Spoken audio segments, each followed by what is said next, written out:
السلام علیکم ورحمۃ اللہ وبرکاتہ۔ آسمان کے دروازے کھول دیے گئے۔ ابن عمر رضی اللہ عنہ سے روایت ہے کہ انہوں نے کہا، ایک دفعہ ہم نبی پاک صلی اللہ علیہ وآلہ وسلم کے ساتھ نماز پڑھ رہے تھے تو لوگوں میں سے ایک آدمی نے کہا، اللہ اکبر کبیرہ والحمد للہ کثیرہ وسبحان اللہ بکرۃ و اصیلا۔ اللہ سب سے بڑا ہے، بہت بڑا، اور تمام تعریف اللہ کے لیے ہے، بہت زیادہ، اور تسبیح اللہ کے لیے ہے، صبح و شام۔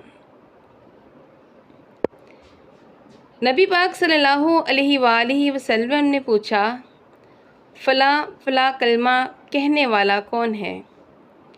لوگوں میں سے ایک آدمی نے کہا، اللہ کے رسول میں ہوں۔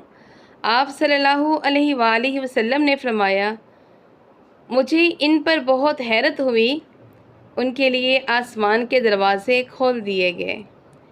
ابن عمر نے کہا، میں نے جب سے آپ سے یہ بات سنی ہے اس کے بعد سے ان کلمات کو کبھی ترک نہیں کیا۔ آپ کو ہماری ویڈیو اچھی لگے تو ہمارے چینل کو سبسکرائب کریں اور ہماری ویڈیو کو لائک کریں، شیئر کریں اور اپنی دعاؤں میں ہمیں بھی یاد رکھیں۔ ویڈیو دیکھنے کے لیے بہت شکریہ۔ اللہ حافظ۔